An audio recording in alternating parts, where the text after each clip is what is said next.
Well, after some light rain earlier this morning, turned out to be a fantastic warm afternoon. But the question is, does this last into our Tuesday? We'll have your forecast in just a bit. All right, thank you, Damon, and thank you for joining us for DC News Now at 5. I'm Mark Hall. Breaking now, a DC row home collapses. This happening within the last hour. DC News Now's Mariel Carbone is live on scene in Northwest DC. And Mariel, this home, we are told, was being renovated? Yeah, that's what we're told, and luckily nobody was inside at the time of this collapse. We'll show you what we're looking at out here. It is the end of a unit of row homes, so you can see, since it's on the corner here, just that whole back is collapsed. Now, officials tell us there was work being done on this property to renovate it, but it appeared that the workers were done for the day, so nobody was actively working on the building when the collapse happened. And again, nobody hurt out here. So fire and EMS, they came out to the scene to make sure that they didn't have to go in and rescue anybody from this. But again, no one was working at the time. Just in the hour or so that we were out here, we did see a little bit more of the collapse happening. And out here at the top of the building, you can see the brick is kind of just coming down. That floor in the middle of the home falling down. Right now, the Department of Buildings is actually out here taking a look. The area has been secured so that nobody can go in and around that building directly. We did ask an official with the fire department what they expected happened out here. Take a listen to what they had to say. Well, that's going to be a question for the Department of Buildings. They will conduct their investigation and make a determination on what led to that. Our primary concern is mitigating the immediate emergency. And so, as I mentioned, the Department of Buildings is out here, and an inspector is taking a look at the building right now. It'll be up to them to decide how to proceed, if they choose to condemn this property, if they ask the owners or the contractors to come in and knock down the rest of this. That'll all be up to that inspector in the Department of Buildings. You know, we did talk to actually the homeowners whose home is connected to this. They say they weren't home at the time, but a neighbor, their ANC commissioner, had reached out to them to make sure they were okay. So they're a little shaken up. They're just out here looking at what happened and waiting till they're able to get back inside of their own home, if they're even allowed. But again, they're just thankful as well that nobody was hurt out here. So I'll send it back to you guys. But for now, reporting live out here in Northwest, I'm Mariel Carbone, DC News Now. Mariel, thank you. We're going to certainly keep you updated on any new developments on air and online. Meanwhile, DC Mayor Muriel Bowser just today announced a new director for the Department of Buildings. It's with great pleasure that I welcome another great executive back to the district government as I appoint Brian Hanlon to be the next director of the Department of Buildings. Thank Mayor Bowser for entrusting me with this challenge and asking me to be a part of her team.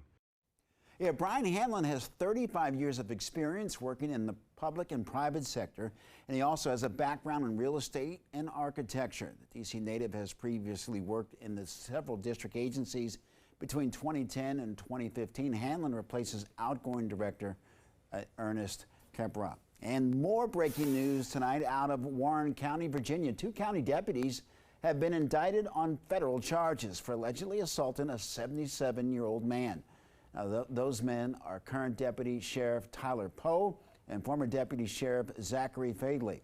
Now, if convicted, they both face up to 20 years in prison, and we're working to learn more about these cases. Stay with us for updates. One person is in custody following a shooting this morning at a post office. It happened just before 9:30 this morning at the Brentwood branch. Dave Laval has followed this story for most of the day, and he joins us with the latest. Dave, what do we know so far? What caused this? Well, that's one thing we don't know at this point, Mark. However, the U.S. Postal Inspector told us that's one of the questions they're still trying to get answered. The shooting took place in the employee parking lot. Investigators said the victim works there. They also searched a white Mercedes-Benz parked along the fence near there. However, they did not say how it's connected to the shooting. What investigators did say is the victim and suspect know each other, but would not say how. These instances are rare, and of course we take the safety of our employees to be the utmost priority. So as such, we investigate these matters fully. Investigators told us the victim went to the hospital with what are described as non-life-threatening injuries. They arrested the suspect at the scene. We have not been told the names of those involved. We can tell you the post office did not close during the entire incident. We're live in the newsroom. Dave Laval, DC News Now. Dave, thank you. And developing now, Time Magazine is reporting Prince George's County Executive Angela Alsobrooks will launch her Senate bid this week. Alsobrooks plans to announce her bid tomorrow, and sources told the magazine that she will then have a rally set for Wednesday. Alsobrooks has been the county executive since 2018, and she won re-election last year. Three other Democrats have also jumped into the race: Congressman David Trone, Montgomery County Council member Will Jawando, and political activist Jerome Siegel. Well, taking a live look outside tonight in Roslyn, we had partly sunny skies with highs near 80 degrees. Let's head over now to meteorologist Damon Matson to check on the forecast. Damon, you did say last week that we were going to see warmer temperatures. Well, they're here. Yeah, we broke away from how chilly it was late last week. And yeah, the colors on the map behind me reflecting a little bit of the orange we're wearing today, just showing the warmth that has built in. And we actually exceeded 80 degrees across most of the DMV today. Right along the Pennsylvania-Maryland border was about the only exception. A lot of 79s through Cumberland, Hagerstown, Martinsburg, but south of that, we're talking about highs that reached into the 80s. DC just hit the 83-degree mark, 84 Manassas, Fredericksburg, Waldorf. Oh yes, and on top of that, we had some humidity in some spots, folks. It felt a lot more like we were getting toward early summertime. Now, part of the reason for the warm-up, we had clearing taking shape. After early morning rain showers, the sunshine broke out between the clouds, helping to really warm things up. But this quieter weather will be short-lived.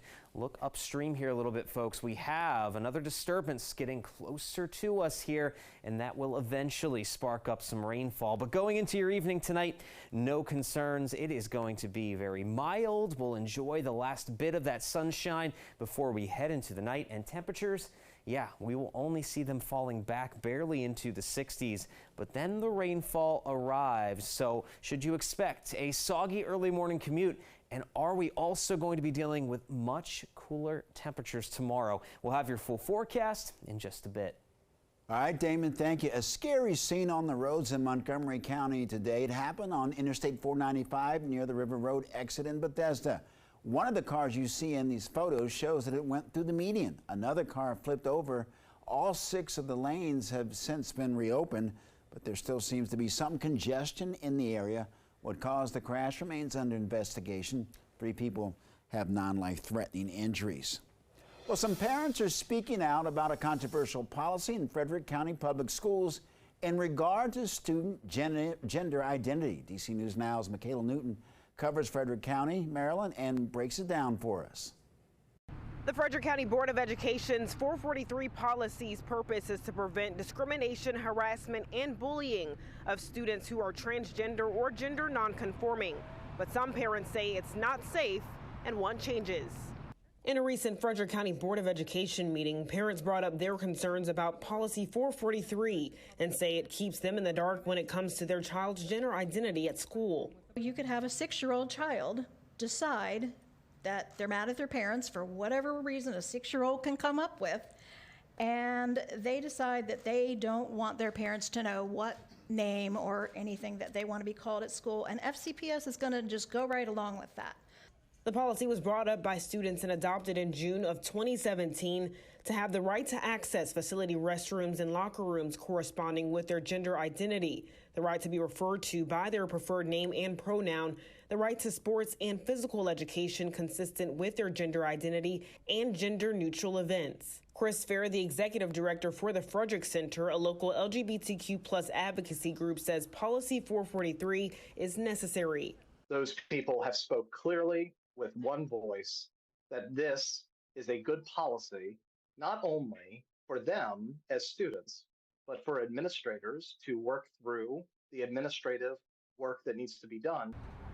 And the board has not yet approached any staff asking to make changes to the current policy.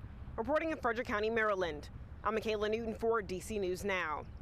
Michaela, thank you. A commuter alert tonight after hitting the pause button for the past 8 months. Metro is finally pressing play for the yellow line. DC News Now's Joseph Omo covers transportation for us and has what you need to know. What you're looking at right now is something that hasn't happened since September of last year. A yellow line train making its way through the busy L'Enfant Metro station with passengers on board. Now, during the 8-month shutdown, crews worked to turn the aging and leaking yellow line tunnel, as you see here, into this, a renovated, water-sealed tunnel that'll last for decades. And now that an entire Metro line is back on the map, one rider tells us what he missed most. When I crossed the river, I was looking out at the Potomac and I thought, dang, it's been a long time since I've seen this view. All right, the river, oh my God, I can't believe it. So I could read my paper in peace. So here we are, we finally made it. The yellow line is open once again to passengers, but it won't look entirely the same as it did before. Let's take a look at the Metro map. You're normally used to the yellow line running from Greenbelt, Maryland, all the way down to Huntington in Virginia in Fairfax County, right? But now take a look at where it ends. Just over halfway through at Mount Vernon Square, the convention center in Washington, D.C. So if you want to go all the way up to Greenbelt in Prince George's County, your only option now is a Green Line Metro train. So here's the new yellow line schedule. Trains are going to be running every 8 minutes during most parts of the day, Monday through Friday, and then every 12 minutes late night and weekends. Also, the timetable on the busy red line is getting better. Starting today, trains during the morning and evening weekday rush, passing through the station every 6 minutes. Reporting at the L'Enfant Metro Station, I'm Joseph Omo, DC News Now. It was doing what young bears do. This is the time of year when the adults begin breeding again, and those young ones have to disperse. They have to go find new territory, new areas of their own. And sometimes, like teenagers, they get in trouble when they end up in areas where they shouldn't end up in. An update tonight, the bear seen running around Rockville has been captured. According to the Rockville police, a homeowner saw the black bear destroying beehives in their backyard yesterday. Police then reached out to the Maryland Department of Natural Resources, who attempted to trap it. And with the help of sugary snacks, including donuts, they were successful. The bear is on its way to an undisclosed location with all of the bear necessities, and wildlife experts say there are about 2,000 bears in the state of Maryland, and to keep them from coming into your yard, be sure to secure your garbage and remove those bird feeders.